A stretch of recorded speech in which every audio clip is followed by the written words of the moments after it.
ಇರೋದ್ರಿಂದ ಈಗ ನಮ್ಮೆಲ್ಲರ ನೆಚ್ಚಿನ ನಾಯಕರನ್ನ ಮಾತಾಡಿಸುವಂತ ಸಮಯ ಬಂದಿದೆ. ನಮ್ಮೆಲ್ಲರ ನೆಚ್ಚಿನ ಕೇಂದ್ರ ಸಚಿವರು, ಮಾಜಿ ಮುಖ್ಯಮಂತ್ರಿಗಳು, ರೈತಪರ ಜನಪರ ಹೋರಾಟಗಾರರು, ಮಾತೃ ಹೃದಯನ್ನ ಪಡ್ಕೊಂಡಿರುವಂತಹ ನಮ್ಮ ಪ್ರೀತಿಯ ನಾಯಕರಾದಂಥ ಶ್ರೀ HD ಕುಮಾರಸ್ವಾಮಿ ಸರ್ ಅವರು ನಮ್ಮೆಲ್ಲರನ್ನ ಉದ್ದೇಶಿಸಿ ಮಾತನಾಡಬೇಕಾಗಿ ವಿನಂತಿಸ್ಕೊಳ್ತಾ ಇದೀವಿ. ನೀವೊಬ್ರು ಚಪ್ಪಾಳೆ ಹೊಡೆದ್ರೆ 100 ಜನ ಚಪ್ಪಾಳೆ ಹೊಡೆದಂಗೆ ಹೊಡಿರಿ ಒಂದ್ಸಲ ಜೋರಾದ ಚಪ್ಪಾಳೆ.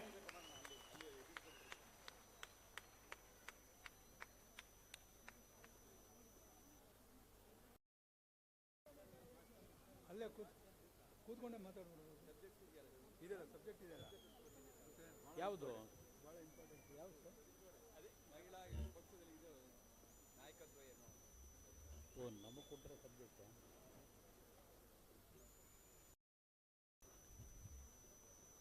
ಇವತ್ತಿನ ಬಾಬು ಜಗಜೀವನ್ ರಾಮ್ ಅವರ ಈ ಒಂದು ಸಭಾಭವನದಲ್ಲಿ ವಿಶ್ವ ಮಹಿಳಾ ದಿನಾಚರಣೆಯನ್ನು ಬಹುಶಃ ಪ್ರಥಮ ಬಾರಿಗೆ ಜಾತ್ಯತೀತ ಜನತಾದಳದ ಪಕ್ಷದಿಂದ ಇಷ್ಟೊಂದು ದೊಡ್ಡ ಮಟ್ಟದಲ್ಲಿ ಈ ಒಂದು ಕಾರ್ಯಕ್ರಮವನ್ನು ತಮ್ಮೆಲ್ಲರ ಬೆಂಬಲದೊಂದಿಗೆ ಇವತ್ತೇನು ಯಶಸ್ವಿಯಾಗಿ ನಿರ್ವಹಣೆ ಮಾಡಿದ್ದೀರಿ. ನಮ್ಮ ಮಹಿಳಾ ಘಟಕದ ಅಧ್ಯಕ್ಷರಾಗಿರತಕ್ಕಂಥ ಸಹೋದರಿ ರಶ್ಮಿ ರಾಮೇಗೌಡರು ಮತ್ತು ಅವರ ಜೊತೆಗೂಡಿ ಹಲವಾರು ನಮ್ಮ ಮಹಿಳಾ ಘಟಕಗಳ ಸಹೋದರಿಯರೆಲ್ಲರೂ ಸೇರಿ ಅತ್ಯಂತ ಯಶಸ್ವಿಯಾಗಿ ಈ ಕಾರ್ಯಕ್ರಮವನ್ನು ನಿರ್ವಹಣೆ ಮಾಡಿದ್ದೀರಿ. ಪ್ರಥಮವಾಗಿ ನಿಮ್ಮೆಲ್ಲರಿಗೆ ನನ್ನ ಗೌರವಪೂರ್ವಕವಾದಂಥ ವಂದನೆಗಳನ್ನು ಸಲ್ಲಿಸಲಿಕ್ಕೆ ಬಯಸ್ತೇನೆ. ನಾವು ಹಿಂದೆ ಎಲ್ಲ ಪ್ರತಿ ಬಾರಿ ಬಹುಶಃ ಪಕ್ಷದ ಕಚೇರಿನಲ್ಲಿ ಈ ಕಾರ್ಯಕ್ರಮ ಒಂದು ಸಾಂಕೇತಿಕವಾಗಿ ಮಾಡ್ತಾ ಇದ್ದು. ಆದರೆ ಇವತ್ತಿನ ದಿನ ಈ ಒಂದು ಮಹಿಳಾ ಸಮಾವೇಶವನ್ನು ನಮ್ಮ ಪಕ್ಷದ ಹಲವಾರು ನಮ್ಮ ಪ್ರಮುಖರು, ವಿಶೇಷವಾಗಿ ಬೆಂಗಳೂರು ನಗರದ ನಮ್ಮ ಸ್ನೇಹಿತರುಗಳೇನಿದ್ದೀರಿ, ಪ್ರಥಮ ಬಾರಿಗೆ ಮಹಿಳೆಯರಿಗೆ ಹೆಚ್ಚಿನ ಆದ್ಯತೆಯನ್ನು ಕೊಡತಕ್ಕಂಥದ್ರಲ್ಲಿ ತಾವೆಲ್ಲ ಏನು ಸಹಕಾರ ಕೊಟ್ಟಿದ್ದೀರಿ. ಎಲ್ಲರ ಹೆಸರನ್ನ ಹೇಳಲಿಕ್ಕೆ ಹೋದರೆ ಮತ್ತೆ ಇನ್ನೊಂದು 10 ನಿಮಿಷ ಹೇಳಬೇಕಾಗ್ತದೆ. ದಯವಿಟ್ಟು ಯಾರೂ ಅನ್ಯತಾ ಭಾವಿಸೋದು ಬೇಡ. ನಮ್ಮ ಕೃಷ್ಣಾರೆಡ್ಡಿ ಅವರು ಕೋರ್ ಕಮಿಟಿ ಅಧ್ಯಕ್ಷರು, ಅವರೊಬ್ಬರ ಹೆಸರು ಹೇಳ್ಬಿಡ್ತೀನಿ ನಿಮ್ಮೆಲ್ಲರ ಪರವಾಗಿ. ನಮ್ಮ ತಿಪ್ಪೇಸ್ವಾಮಿ ಅವರು ಸ್ವಲ್ಪ ಪ್ರತಿಯೊಂದು ಕೆಲಸಗಳನ್ನ ಇತ್ತೀಚೆಗೆ ಪಕ್ಷದ ಜವಾಬ್ದಾರಿಯನ್ನು ಪ್ರಾಮಾಣಿಕವಾಗಿ ನಿರ್ವಹಣೆ ಮಾಡ್ತಿದ್ದಾರೆ. ಇವತ್ತಿನ ಈ ಕಾರ್ಯಕ್ರಮ ಒಂದು ವಿಶೇಷವಾದಂಥ ರೀತಿಯ ಕಾರ್ಯಕ್ರಮ, ಹೊಸ ರೀತಿಯಲ್ಲೇ ಮಾಡ್ತಾ ಇದ್ದೀರಿ. ಈಗಾಗಲೇ ನಮ್ಮ ರಾಷ್ಟ್ರೀಯ ಅಧ್ಯಕ್ಷರು ಈ ಒಂದು ಮೀಸಲಾತಿಯ ಬಗ್ಗೆ ಮತ್ತು ಮಹಿಳೆಯರು ವಿಶೇಷವಾಗಿ ಈ ಸಮಾಜದ ಬೆಳವಣಿಗೆಗೆ ಪ್ರಮುಖವಾದಂಥ ಪಾತ್ರ ನಿರ್ವಹಣೆ ಮಾಡಬೇಕು ಅಂತಕ್ಕಂಥದ್ದು ಅವರ ಸುದೀರ್ಘ ರಾಜಕಾರಣದಲ್ಲಿ ಪ್ರತಿಯೊಬ್ಬ ಮಹಿಳೆಗೆ ಇವತ್ತು ಸಮಾಜದಲ್ಲಿ ಗೌರವ ದೊರಕಬೇಕು ಅಂತಕ್ಕಂಥದ್ದು ಅವರ ಮೂಲ ಉದ್ದೇಶ ಇರ್ತಕ್ಕಂಥದ್ದು. ನಿಮ್ಮೆಲ್ಲರಿಗೆ ನೆನಪಿಸ್ಕೊಡ್ತೇನೆ, ಈ ರಾಜ್ಯದಲ್ಲಿ ಪ್ರಥಮ ಬಾರಿಗೆ ಶಿಕ್ಷಣ ಇಲಾಖೆಯಲ್ಲಿ ಶಿಕ್ಷಕರ ನೇಮಕಾತಿಯನ್ನು ಸುಮಾರು 1.5 ಲಕ್ಷ ಶಿಕ್ಷಕರುಗಳನ್ನು ನೇಮಕ ಮಾಡಬೇಕಾದ್ರೆ 75% ಮಹಿಳಾ ಶಿಕ್ಷಕರನ್ನ ನೇಮಕ ಮಾಡತಕ್ಕಂಥ ಪ್ರಥಮವಾದಂಥ ಒಂದು ತೀರ್ಮಾನ ಮಾಡಿದ್ದು ಸನ್ಮಾನ್ಯ ದೇವೇಗೌಡರು. ಇವತ್ತು ಅವರು ತೆಗೆದುಕೊಂಡಂಥ ನಿರ್ಧಾರದಿಂದ ಶಿಕ್ಷಣ ಇಲಾಖೆಯಲ್ಲಿ ನೀವು ಯಾವುದೇ ಹಳ್ಳಿಗೆ ಹೋಗಿ ಇವತ್ತಿನ ಮುಂದಿನ ಮಕ್ಕಳ ಒಂದು ಭವಿಷ್ಯವನ್ನು ನಿರ್ಮಾಣ ಮಾಡ್ತಕ್ಕಂಥ ಕೆಲಸದಲ್ಲಿ ಮಹಿಳೆಯರ ಸಂಖ್ಯೆ ಜಾಸ್ತಿ ಇದೆ ಶಿಕ್ಷಕರದು. ಇನ್ನು ನಿಮ್ಮ ಗ್ರಾಮ ಪಂಚಾಯಿತಿ, ತಾಲೂಕ್ ಪಂಚಾಯಿತಿ, ಜಿಲ್ಲಾ ಪಂಚಾಯಿತಿ, ಪಟ್ಟಣ ಪಂಚಾಯಿತಿಗಳು, ಮಹಾನಗರ ಪಾಲಿಕೆ ಇರ್ಬೋದು, ಆ ಒಂದು ಸ್ಥಳೀಯ ಸಂಸ್ಥೆಗಳಲ್ಲೂ ಮಹಿಳೆಯರಿಗೆ 50% ಇರಬೇಕು ಅಂತ ತೀರ್ಮಾನ ತೆಗೆದುಕೊಂಡಂಥದ್ದು ಸನ್ಮಾನ್ಯ ದೇವೇಗೌಡರು. ಅದರ ಹಿನ್ನೆಲೆಯಲ್ಲಿ ಇವತ್ತು ಯಾವುದೇ ಒಂದು ಪಂಚಾಯಿತಿಗಳಲ್ಲಿ ನೀವಿವತ್ತು ಕಾಣತಕ್ಕಂಥದ್ದು, ಅದು ಜಿಲ್ಲಾ ಪಂಚಾಯಿತಿಯಿಂದ ಗ್ರಾಮ ಪಂಚಾಯಿತಿಯವರೆಗೆ ನಾವು ಎಲ್ಲೇ ಹೋದರೂ 50% ನಮ್ಮ ಮಹಿಳೆಯರು ಇವತ್ತು ಕೆಲಸವನ್ನು ನಿರ್ವಹಣೆ ಮಾಡ್ತಾ ಇರ್ತಕ್ಕಂಥದ್ದು ಜನಪ್ರತಿನಿಧಿಗಳಾಗಿ ನೀವು ಕಾಣ್ತಾ ಇದ್ದೀರಿ. 1996 ಅವರು ಪ್ರಧಾನಮಂತ್ರಿಗಳಾಗಿ ಹೋದ ಮೇಲೆ ಕೇಂದ್ರದಲ್ಲಿ ಲೋಕಸಭೆ ಮತ್ತು ರಾಜ್ಯಸಭೆಯಲ್ಲಿ 33% ಮಹಿಳೆಯರಿಗೆ ಮೀಸಲಾತಿಯನ್ನು ಕೊಡಬೇಕು ಅಂತ ಹೇಳಿ ರಾಜ್ಯಸಭೆಯಲ್ಲಿ ಏನೋ ಒಂದು ವಿಧೇಯಕ ಮಂಡನೆ ಮಾಡಿದ್ದು ಸನ್ಮಾನ್ಯ ದೇವೇಗೌಡರು ಪ್ರಧಾನಮಂತ್ರಿಗಳಿದ್ದಾಗ. ಅದಕ್ಕಿಂತ ಮುಂಚೆ ನರಸಿಂಹರಾಯರು ಪ್ರಧಾನಮಂತ್ರಿಗಳಿದ್ದಾಗ, ಕಾಂಗ್ರೆಸ್ ಪಕ್ಷ ಅಧಿಕಾರದಲ್ಲಿದ್ದಾಗ ನಮ್ಮ ರಾಜ್ಯದ ನಮ್ಮ ಲೀಲಾದೇವಿ ಆರ್ ಪ್ರಸಾದ್ ಅವರೇನಿದ್ದಾರೆ ಅವರ ಜೊತೆಯಲ್ಲಿ ಒಂದು ನಿಯೋಗ 25 ಮಹಿಳೆಯರನ್ನು ಅವರು ಕರೆದುಕೊಂಡು ದೆಹಲಿಗೆ ಹೋಗಿ ಅವತ್ತಿನ ಕಾಂಗ್ರೆಸ್ ಸರ್ಕಾರದ ಮೇಲೆ ಒತ್ತಡ ಹಾಕಿದರು. ಆದರೆ ಅದು ದೇವೇಗೌಡರೇ ಪ್ರಧಾನಮಂತ್ರಿಗಳಾದಂಥ ಹಿನ್ನೆಲೆಯಲ್ಲಿ ಅದಕ್ಕೇನೊಂದು ಚಾಲನೆ ದೊರಕಿತು. ದೇವೇಗೌಡರಿಗಾಗಲೇ ಏನು ಹೇಳಿದ್ದಾರೆ, ಈ ಒಂದು ಅವರ ಒಂದು ಏನು ಒಂದು ತೀರ್ಮಾನಗಳನ್ನು ಮಾಡಬೇಕು ಅಂತ ಇದ್ದರು, ಅವರ ಒಂದು ಕನಸೇನಿತ್ತು ಅದನ್ನು ನರೇಂದ್ರ ಮೋದಿಯವರು ಇತ್ತೀಚಿನ ವರ್ಷಗಳಲ್ಲಿ ಈ ಮೀಸಲಾತಿಯನ್ನು ಲೋಕಸಭೆಯಲ್ಲೂ ಒಪ್ಪಿಗೆಯನ್ನು ಪಡೀತಕ್ಕಂಥಲ್ಲಿ ಯಶಸ್ವಿಯಾಗಿದ್ದಾರೆ.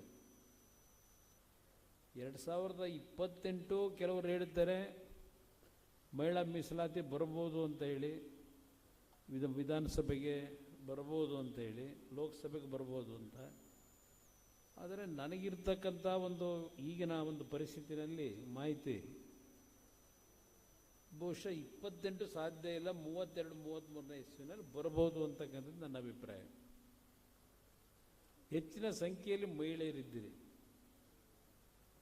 ಪಂಚಾಯಿತಿ ಮಟ್ಟದಲ್ಲಿ, ಜಿಲ್ಲಾ ಪಂಚಾಯಿತಿ ಮಟ್ಟದಲ್ಲಿ, ತಾಲೂಕು ಪಂಚಾಯಿತಿ ಮಟ್ಟದಲ್ಲಿ ಇವತ್ತೇನು ನೀವು ರೆಪ್ರೆಸೆಂಟ್ ಮಾಡ್ತಾ ಇದ್ದೀರಿ, ಸ್ವಲ್ಪ ನಾಯಕತ್ವದ ಒಂದು ನಡವಳಿಕೆಯನ್ನು ಬೆಳೆಸ್ಕೊಳ್ಕೋಬೇಕು ಅಂತಕ್ಕಂಥದ್ದು ನನ್ನ ಅಭಿಪ್ರಾಯ. ಮಹಿಳೆಯರು ಸಹ, ಏಕೆಂದರೆ ನಿಮ್ಮನ್ನು ಜಿಲ್ಲಾ ಪಂಚಾಯಿತಿ, ತಾಲೂಕು ಪಂಚಾಯಿತಿಯಲ್ಲಿ ನಾವು ಆಯ್ಕೆ ಮಾಡತಕ್ಕಂಥ ತೀರ್ಮಾನಗಳಾದರೂ ನಿಮಗೆ ಸ್ವತಂತ್ರವಾಗಿ ಕೆಲಸ ಮಾಡಲಿಕ್ಕೆ ಅವಕಾಶ ಇಲ್ಲದೆ ಇರತಕ್ಕಂಥ ರೀತಿಯಲ್ಲಿ ಕೆಲವು ಪಂಚಾಯಿತಿಗಳಲ್ಲಿ ನಿಮ್ಮ ಕುಟುಂಬದ ತಂದೆನೋ ಇಲ್ಲ ಅಣ್ಣನೋ ಇಲ್ಲ ನಿಮ್ಮ ಮದುವೆ ಆಗಿರ್ತಕ್ಕಂಥ ಯಜಮಾನರು ಸ್ವಲ್ಪ ನಿಮ್ಮ ಒಂದು ಹಕ್ಕನ್ನು ಮೊಟಕುಗೊಳಿಸ್ತಕ್ಕಂಥದ್ದು ಗಮನಿಸಿದ್ದೇವೆ. ಅದಕ್ಕೆ ಕಾರಣ ನಿಮ್ಮಲ್ಲಿರ್ತಕ್ಕಂಥ ವೀಕ್ನೆಸ್, ವಿಷಯಗಳನ್ನು ತಿಳ್ಕೋಬೇಕು. ಈಗ ಮೀಸಲಾತಿಯ ಈ ಒಂದು ವ್ಯವಸ್ಥೆಯಲ್ಲಿ ಹಲವಾರು ರೀತಿಯಲ್ಲಿ ನಿಮಗೆ ತರಬೇತಿ ಕೊಡ್ತಕ್ಕಂಥದ್ದು ನಡೀತಾ ಇದೆ. ನಮ್ಮ ಗ್ರಾಮ ಪಂಚಾಯಿತಿಯ ಸದಸ್ಯರುಗಳಿಗೆ ತರಬೇತಿ ಕೊಡ್ತಕ್ಕಂಥದ್ದು, ತಾಲೂಕು ಪಂಚಾಯಿತಿ, ಜಿಲ್ಲಾ ಪಂಚಾಯಿತಿಯಲ್ಲಿ ತರಬೇತಿ ಕೊಡ್ತಕ್ಕಂಥದ್ದು ನೋಡ್ತಿದ್ದೀರಿ. ಕೆಲವು ಮಹಿಳೆಯರು ಈ ಜನಪ್ರತಿನಿಧಿಗಳಾಗಿ ಅತ್ಯಂತ ಯಶಸ್ವಿಯಾಗಿ ವಿಧಾನಸಭೆಯಲ್ಲಿ ಕಲಾಪಗಳಲ್ಲಿರ್ಬೋದು, ಇಲ್ಲ ಅವರ ಒಂದು ಸ್ಥಾನದಲ್ಲಿ ಉತ್ತಮವಾದಂಥ ಕೆಲಸ ಮಾಡ್ತಾ ಇರತಕ್ಕಂಥವರು ಇದ್ದಾರೆ. ಈಗ ಈ ದೇಶ ಆಳಿರ್ತಕ್ಕಂಥ ಇಂದಿರಾ ಗಾಂಧಿಯವರನ್ನು ತಾವು ನೋಡಿದ್ದೀರಿ. ಇವತ್ತು ವೆಸ್ಟ್ ಬೆಂಗಾಲಲ್ಲಿ ಮಮತಾ ಬ್ಯಾನರ್ಜಿ ನೋಡ್ತಾ ಇದ್ದೀರಿ. ಅವರೆಲ್ಲ ಯಾವ ರೀತಿ ಕೆಲಸ ನಿರ್ವಹಣೆ ಮಾಡ್ತಾ ಇದ್ದಾರೆ. ಈವನ್ ಈಗ ನಮ್ಮ ಮುಂದೆ ಇಲ್ಲದೆ ಇರತಕ್ಕಂಥ ಜಯಲಲಿತಾ ಅವರೊಬ್ಬ ಕನ್ನಡದ ಹೆಣ್ಣುಮಗಳಾಗಿ ತಮಿಳುನಾಡಿನಲ್ಲಿ ಹೋಗಿ ರಾಜಕೀಯದ ಸಂಪೂರ್ಣವಾದಂಥ ಶಕ್ತಿಯನ್ನು ಅವರು ಪಡೆದಂಥದ್ದೇನಿದೆ, ಇದೆಲ್ಲ ನಿಮ್ಮ ಕಣ್ಣು ಮುಂದೆ ಏನಿದೆ, ಇವರೆಲ್ಲ ನಿಮಗೆ ಬಹುಶಃ ರಾಜಕಾರಣದಲ್ಲಿ ಮಾರ್ಗದರ್ಶನಕ್ಕೆ ಇರ್ತಕ್ಕಂಥ ಆದರ್ಶ ಮಹಿಳೆಯರವರೆಲ್ಲ ಅಂತಕ್ಕಂಥದ್ದು ನಾನು ಈ ಸಂದರ್ಭದಲ್ಲಿ ಹೇಳ್ತೀನಿ. ಅವ್ರು ತೆಗೆದುಕೊಂಡ ನಿರ್ಧಾರಗಳು ಏನಾದರೂ ಇರಲಿ ಕೆಲವು ಸಂದರ್ಭದಲ್ಲಿ, ಇವತ್ತು ಅವರ ಒಂದು ಯಶಸ್ಸನ್ನು ನೀವೇನು ನೋಡ್ತೀರಿ, ಬರೀ ರಾಜಕೀಯದಲ್ಲಿ ಹೇಳೋದಿಲ್ಲ, ಇವತ್ತು ಹಲವಾರು ರಂಗದಲ್ಲಿ ಮಹಿಳೆಯರು ಪುರುಷರಿಗಿಂತ ನಾವೇನು ಕಡಿಮೆ ಇಲ್ಲ ಅಂತಕ್ಕಂಥ ಸಾಧನೆಗಳನ್ನು ಮಾಡಿರ್ತಕ್ಕಂಥ ನಾವು ನೋಡ್ತಾ ಇದ್ದೇವೆ. ಒಂದು ಕಾಲದಲ್ಲಿ ಮಹಿಳೆಯರು ಅಂದರೆ ಅಡುಗೆ ಮನೆಗೆ ಮಾತ್ರ ಸೀಮಿತವಾಗಿದ್ದರು. ಗ್ರಾಮೀಣ ಪ್ರದೇಶಗಳಲ್ಲಿ ದನ ಕರುಗಳನ್ನು ಸಾಕ್ತಕ್ಕಂಥದ್ದಕ್ಕೆ ಅವರ ಒಂದು ಮಹಿಳೆಯರ ಪಾತ್ರಗಳೇನು ನಿರ್ವಹಣೆ ಆಗ್ತಿತ್ತು ಗ್ರಾಮೀಣ ಪ್ರದೇಶದಲ್ಲಿ. ದನದ ಕೋಟೆಗಳಲ್ಲಿ ಕೆಲಸ ಮಾಡೋದು, ಅಡುಗೆ ಮಾಡೋದು ಅಷ್ಟೇ ಅವರ ಜವಾಬ್ದಾರಿ ಅಂತಕ್ಕಂಥ ರೀತಿಯಲ್ಲಿ ಮಹಿಳೆಯರನ್ನು ನಾವೇನು ಹಿಂದಿನ ದಿನಗಳಲ್ಲಿ ಒಂದು ರೀತಿಯಲ್ಲಿ ಅವರಿಗೆ ಅವರ ಒಂದು ಹಕ್ಕನ್ನು ಮೊಟಕುಗೊಳಿಸ್ತಾ ಇದ್ದಂಥ ದಿನಗಳೇನಿತ್ತು, ಈಗ ಆ ದಿನಗಳಿಲ್ಲ. ಇವತ್ತಿನ ಈ ಒಂದು ಜಾಗತೀಕರಣದ ಹಿನ್ನೆಲೆಯಲ್ಲಿ ಪುರುಷರಿಗೆ ಸರಿಸಮನರಾಗಿ ಜೀವನದಲ್ಲಿ ಇವತ್ತು ಯಶಸ್ಸನ್ನು ಕಾಣ್ತಕ್ಕಂಥದ್ದಕ್ಕೆ ಈ ಜಾಗತೀಕರಣ ಯುಗದಲ್ಲಿ ನೀವು ಕಾಣ್ತಾ ಇದ್ದೀರಿ. ಯಾವುದೇ ಸರ್ಕಾರದ ಕೆಲಸಗಳಿಗೆ ಹೋಗಿ, ಖಾಸಗಿ ಕಾರ್ಖಾನೆಗಳಿಗೆ ಹೋಗಿ ಹೆಚ್ಚಿನ ರೀತಿಯಲ್ಲಿ ಮಹಿಳೆಯರು ಇರ್ತಕ್ಕಂಥದ್ದನ್ನು ತಾವೆಲ್ಲ ಗಮನಿಸ್ತಾ ಇದ್ದೀರಿ. ಇವತ್ತು ತಾಂತ್ರಿಕ ವಿಜ್ಞಾನ ಇರ್ಬೋದು, ನಮ್ಮ IT ಇಂಡಸ್ಟ್ರಿಗಳಿರ್ಬೋದು, ಈ ಎಲ್ಲ ಕಡೆ ಇವತ್ತು ಹೆಚ್ಚಿನ ಒಂದು ಸಂಖ್ಯೆಯಲ್ಲಿ ಮಹಿಳೆಯರು ಕೆಲಸ ಮಾಡೋದನ್ನು ನೋಡ್ತಾ ಇದ್ದೀರಿ. ಇವತ್ತು ನಾವು ಶಿಕ್ಷಣದ ಬಗ್ಗೆ ಚರ್ಚೆ ಮಾಡೋದಾದರೆ ಗಂಡು ಮಕ್ಕಳಿಗಿಂತ ಹೆಣ್ಣು ಮಕ್ಕಳು ಶಿಕ್ಷಣದಲ್ಲಿ ಮುಂದೆ ಬರ್ತಾ ಇರತಕ್ಕಂಥದ್ದನ್ನು ನಾವು ನೋಡ್ತಾ ಇದ್ದೇವೆ. ಹಲವಾರು ರೀತಿಯ ಸಮಸ್ಯೆಗಳಿದ್ದರು. ಅದರಿಂದ ಇವತ್ತು ನಾನು ವಿಶೇಷವಾಗಿ ಈ ಒಂದು ವೇದಿಕೆ ಮುಖಾಂತರ ಮುಂದಿನ ದಿನಗಳು ನಿಮ್ಮ ಜವಾಬ್ದಾರಿ ಹೆಚ್ಚಿನ ರೀತಿಯಲ್ಲಿದೆ ಮಹಿಳೆಯರಿಗೆ.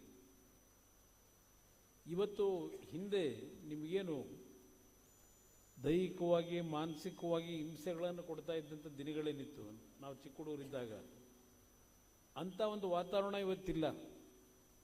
ನಿಮ್ಗೆ ಯಾರೂ ದುರ್ಬಳಕೆ ಮಾಡ್ಕೊಳ್ಳಿಕ್ಕೂ ಆಗಲ್ಲ.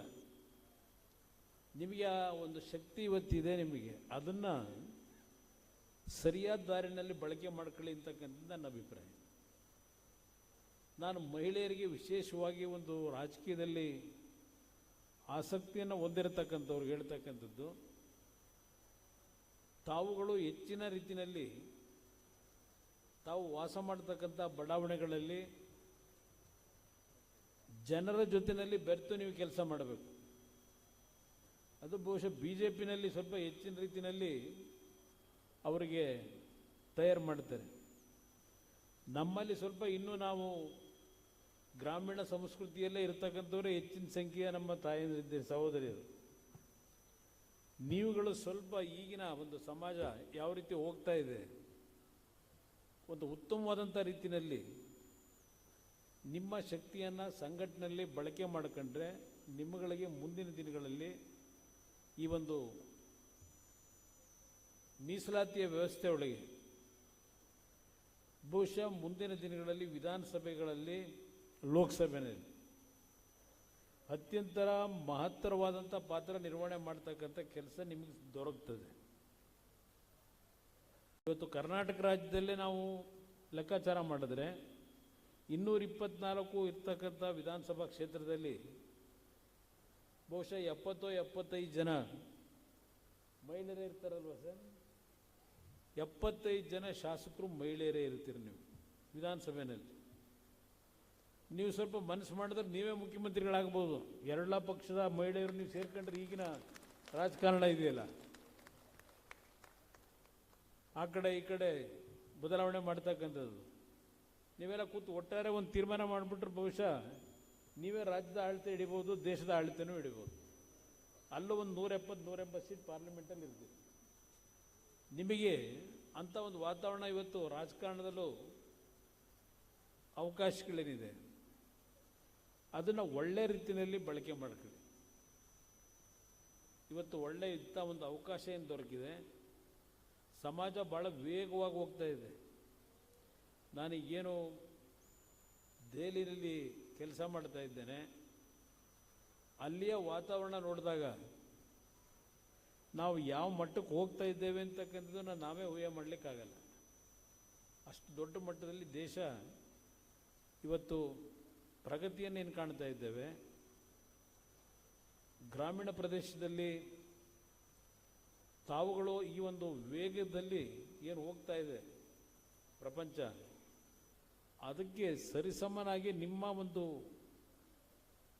ಕ್ರಿಯಾಶೀಲತೆಯನ್ನು, ನಿಮ್ಮ ಒಂದು ಶ್ರಮವನ್ನು ಉಪಯೋಗ ಮಾಡಿ ಈ ಒಂದು ದೇಶದ ಪ್ರಗತಿನಲ್ಲಿ ನಿಮ್ಮ ಕೊಡುಗೆಯನ್ನು ನೀವು ಕೊಡ್ತಕ್ಕಂಥದ್ದಕ್ಕೆ ಅವಕಾಶಗಳೇನಿದೆ ಅದನ್ನು ಬಳಕೆ ಮಾಡಿಕೊಳ್ಳಿ.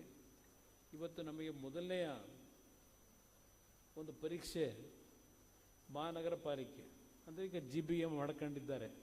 ಈ 5 GBA ಕಾರ್ಯಕ್ರಮದಲ್ಲಿ ಈ ಚುನಾವಣಾ ಪದ್ಧತಿ ಸಿಸ್ಟಮ್ ಏನು ತಂದಿದ್ದಾರೆ, 5 ಮಹಾನಗರ ಪಾಲಿಕೆಗಳನ್ನು 50% ಮಹಿಳೆಯರಿಗೆ ಇವತ್ತು ಮೀಸಲಾತಿ ಅಂತಕ್ಕಂಥದ್ದು ಘೋಷಣೆ ಬೆಳಗ್ಗೆ ಆಗಿದೆ.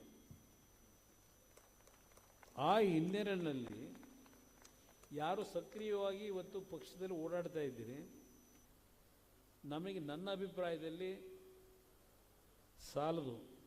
ಇವತ್ತು 369 ಕ್ಷೇತ್ರದಲ್ಲಿ 50% ಅಂದರೆ ಆಲ್ಮೋಸ್ಟ್ ಆಲ್ ನಿಮಗೆ 170, 180 ರಿಸರ್ವೇಷನ್ ಇದೆ.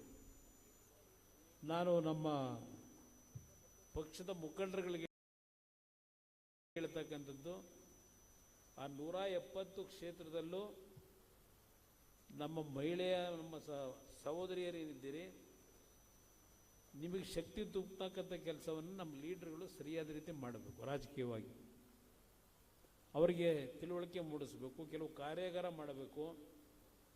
ಯಾರು ಸಕ್ರಿಯವಾಗಿ ಒಂದು ಕೆಲಸ ನಿರ್ವಹಣೆ ಮಾಡ್ತಕ್ಕಂಥವ್ರು ಇದ್ದಾರೆ ಅವ್ರನ್ನ ಗುರುತಿಸಿ ಅವರಿಗೆ ರಾಜಕೀಯವಾಗಿ ನೀವು ಶಕ್ತಿ ತುಂಬಿದರೆ ಆಯಾ ವಾರ್ಡ್ಗಳಲ್ಲಿ, ಯಾಕೆಂದರೆ ಈಗ ವಾರ್ಡ್ನಲ್ಲಿ ವೋಟರ್ಸ್ನ ಸಂಖ್ಯೆನೂ ಕಡಿಮೆ ಇದೆ. ಇವತ್ತು 20,000ಕ್ಕೆ ಒಂದು ವಾರ್ಡ್ ಮಾಡಿರ್ಬೇಕೇನೋ. ಅದರ ಹಿನ್ನೆಲೆಯಲ್ಲಿ ಇವತ್ತು ಹಲವಾರು ನಮ್ಮ ಪಕ್ಷದ ಮಹಿಳಾ ಕಾರ್ಯಕರ್ತರಿಗೆ ಅವಕಾಶಗಳೇನಿದೆ, ದೇವೇಗೌಡರ ಆಸೆ ಏನಿದೆ, ನಿಮ್ಮ ಒಂದು ಮಹಿಳೆಯರ ಒಂದು ಶಕ್ತಿಯನ್ನು ರಾಜಕೀಯವಾಗಿ ಬೆಳೆಸ್ತಕ್ಕಂಥ ನಿಟ್ಟಿನಲ್ಲಿ ನಮ್ಮ ಪಕ್ಷದಲ್ಲಿ ಯಶಸ್ಸು ಕಾಣಬೇಕು ಅಂತಕ್ಕಂಥದ್ದು ದೇವೇಗೌಡರ ಒಂದು ಆಸೆ.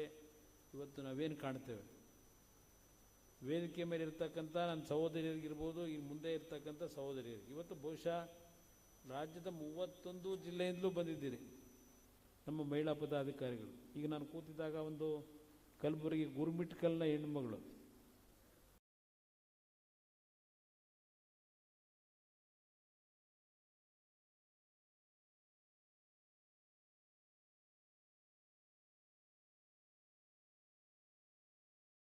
ನಾನು ಬಂದಿದ್ದೀನಿ ಕಲಬುರಗಿಯಿಂದ. ಅದರಿಂದ ಇವತ್ತು ಬೆಂಗಳೂರು ನಗರಕ್ಕೆ ವಿಶೇಷವಾಗಿ ನಾನು ರಮೇಶ್ ಗೌಡ್ರಿಗಿರಲಿ, ಪ್ರಕಾಶ್ಗಿರಲಿ, ಅಲ್ಲಿಂದ ನಮ್ಮ ಕೃಷ್ಣಪ್ಪಣ್ಣಂಗಿರಬಲ್ಲಿ, ನಮ್ಮ JK ಕೃಷ್ಣಾರೆಡ್ಡಿ ಅವರು ಸ್ವಲ್ಪ ಶಕ್ತಿ ಇದೆ ಬೆಂಗಳೂರಿನ ಹೊರಗಡೆ. ಕೃಷ್ಣ ಅವರು ಜಯನಗರ ಭಾಗದಿಂದ ಅವರಿದ್ದಾರೆ, ನಟರಾಜ್ ಇದ್ದಾರೆ. ನಿಮ್ಮೆಲ್ಲರಿಗೆ ನಾನು ಮನವಿ ಮಾಡೋದು, ಹಲವಾರು ಜನ ಇದ್ದೀರಿ, ತಪ್ಪು ತಿಳ್ಕೊಬೇಡಿ. ಜವರಾಯಗೌಡರು ಪ್ರಮುಖವಾಗಿ ಇವತ್ತು, ಹಾಗೆ ಹಲವಾರು ನಮ್ಮ ನಾಯಕರೇನಿದ್ದೀರಿ, ಮುಂಭಾಗದಲ್ಲೂ ಕೂತಿದ್ದೀರಿ.